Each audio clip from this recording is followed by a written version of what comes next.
Imagine you're faced with a problem. It could involve university rejection, peer pressure, or a global health crisis. Do you view such events and changes in plans as obstacles or as opportunities? Whenever we face challenges in our lives, there are many pathways we can actively choose. Do you feel shame or disappointment when circumstances turn out differently than expected? Or do you consciously face an obstacle to overcome it? Directly facing obstacles allows us to engage with changes in circumstances for better or worse.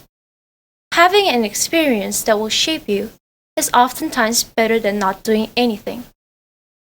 Experiences, both positive and negative, are necessary steps along the path to developing resilience and ultimately achieving wisdom. Let's start by defining resilience. Using an analogy, think of resilience as a spring. When the spring is stretched and displaced into a certain position and released, it snaps back and returns to its original position. Much like a spring, resilience is the ability to bounce back like a spring to our original place. Growing up, my parents constantly reminded me, you need to become more of a mature person. And as I grew, I started to question, is maturity really the ultimate goal in life? And what exactly constitutes maturity? Such questions brought me to consider wisdom. It's a common misconception that wisdom and maturity are synonymous. Maturity implies the passage of time as a necessary component, whereas wisdom is gained when what we do with the time is actually meaningful. It's achieved through reflection and learning. According to Professor Staudinger, a psychologist and a professor of Columbia University, wisdom involves 5 components: self-insight, one's capacity to show self-improvement, self-awareness, understanding that one's values and priorities are not absolute, and a consciousness of life uncertainties. If you take Staudinger's words into account, failure does not have to have a devastating impact if you accept that it is an inevitable part of the human experience. You may even learn to take on greater risk and deal with possibility of increased failure, loss, or rejection is something that is seen as beneficial to move toward our life goals. Wisdom can be attained through experiential learning for those who are as accepting of failure as we are of our achievements. Nevertheless, failure can be difficult to deal with in practical terms. Failure is uncomfortable. Most of us don't enjoy it. To deal with failure, one must develop healthy coping mechanisms to get through problems day by day. Coping mechanisms are strategies people use in the face of stress and trauma to help manage difficult emotions or painful events. There are many ways people choose to cope. Some include unhealthy behaviors that are advised by experts to reconsider: excessively drinking alcohol, using narcotics, overeating or numbing with food, sleeping too much, ruminating, getting stuck in an idea that we are unable to move on from, and avoiding hardships altogether. Strategies such as this may temporarily numb your pain, but they won't resolve your issues and may create bigger problems. There are healthy problem-focused coping skills that we could practice, like asking support from a friend or seeking counsel from a professional. Many teens turn to their close friends to rely on. In my case, I regularly talk to my peers about my problems and share my thoughts daily. When we connect, I feel less lonely, anxious, or stressed. Even though my friends may not be conscious of their effects on my life, they're actually helping me to cope with my emotions through active listening that provides an alternate perspective that sees beyond my hardship. Yet, there is a limit to this. Relying on someone to the point that you're not able to function at all without them, mentally or emotionally, is where I draw the line between healthy and unhealthy connection. If you face failure by developing positive coping mechanism, after some practice, we'll be more likely to see beyond an issue to realize that it doesn't define us, gaining resilience along the process. As we adjust to the tempo of healthy habits and responses, we can more effectively bounce back like a spring from failure. What happens if we still fall short of results we hope to achieve? Don't fret, because this is actually a common phenomenon among people who fail, which is everyone. Sometimes, when we don't succeed, we respond with self-criticism. Renowned psychologist Carol Dweck helps us understand that when we fall short of achieving our goals, it is easy to interpret failure as evidence for a lack of ability. We may stop trying, and in a worst-case scenario, we might ruminate or even self-deprecate. At that point, it may become difficult to relinquish negative self-talk if it's reinforced over and over again, and may even become difficult to find motivation and inspiration again.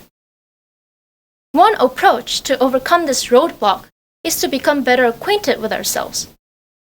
Even if we don't have yet all of the tools we need to change, we can open up and move ourselves to a positive direction through self-awareness and self-honesty.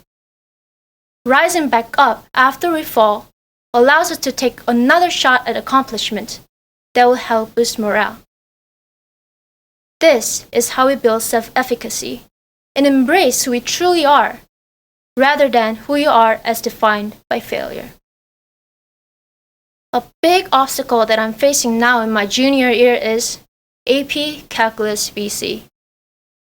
Before taking this course, I saw myself as a math genius after earning straight A's in previous courses.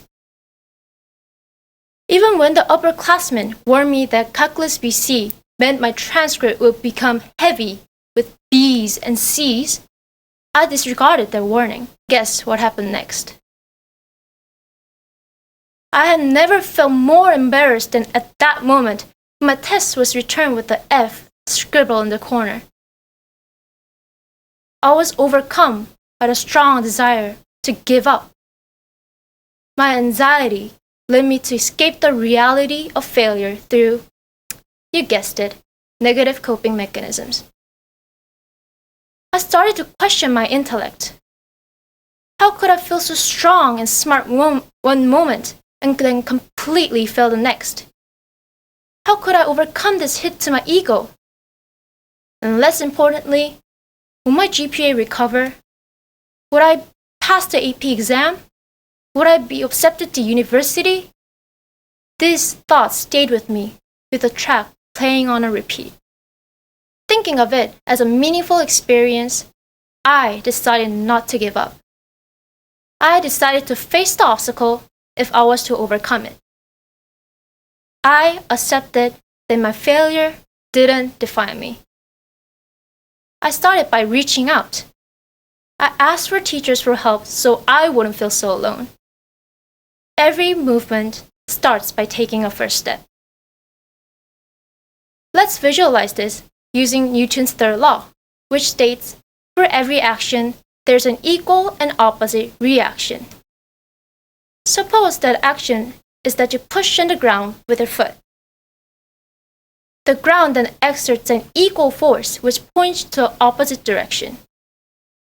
It is this relationship that allows the person to jump up into the air and change their position. Resilience requires movement.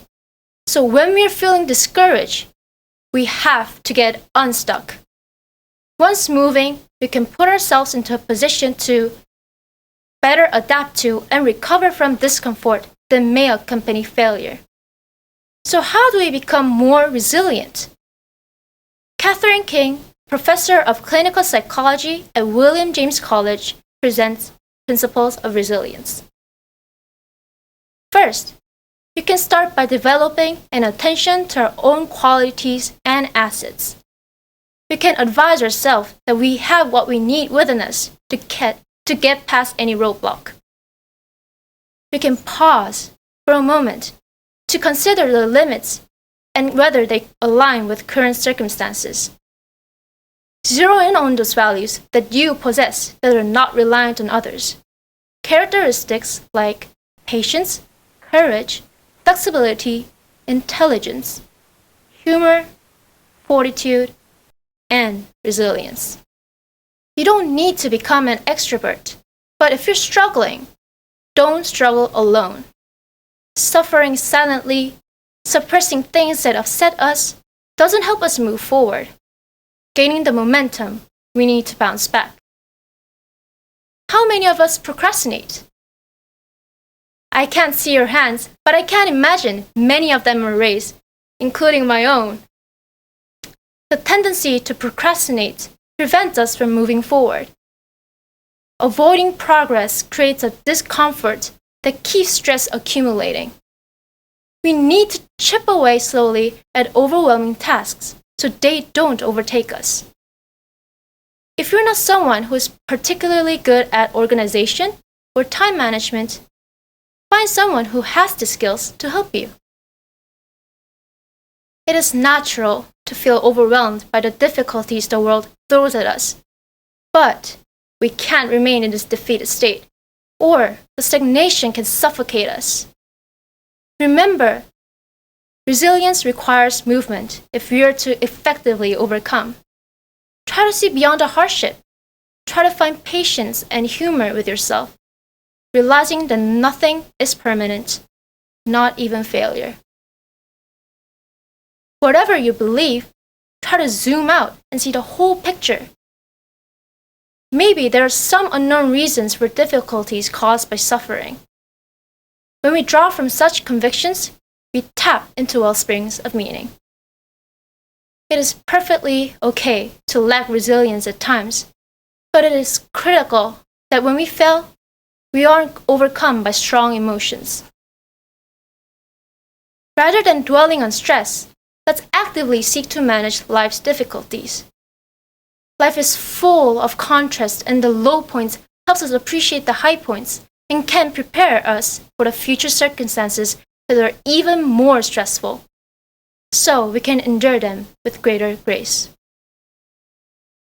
So, I'm here to tell you, and Mom, I know you're listening, maturity isn't the ultimate goal in life. Wisdom and resilience are what young people need to strive for. When I began to undertake this shift in perspective, I saw that greater resilience and experiential learning led me to feel more fulfilled with my life. I wish the same for all of you. If we trust in our strength and adopt habits that fortify us and keep us moving through success and failure. Success is not final. Failure is not fatal. It is the courage to continue that counts. If challenges make life interesting, then overcoming them makes life meaningful. Remember that to be resilient is to embody a spring that experiences a force. Under the best circumstances, the force is removed, the spring bounces back to its original shape. There's one caveat. How well a spring returns depends on what it's made of and how strong a force.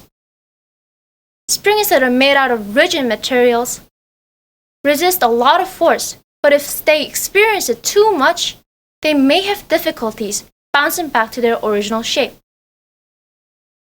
Whereas, a spring that are made out of flexible materials can also resist the change, but they will endure, since they're more likely to return to their original form.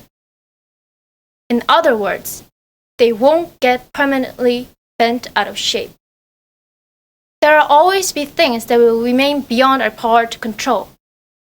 So let's take ownership over what we have within us to control. Each of us has an ability to affect action and reaction to circumstances in life.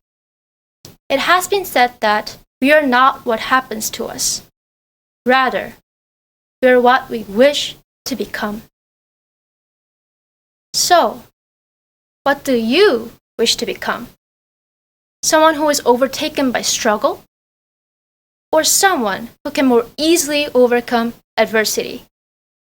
Understanding the values of struggles, developing strategies to deal with it in healthy ways, and accepting each as an opportunities for reflection and growth are all steps on a shared path toward wisdom. Thank you.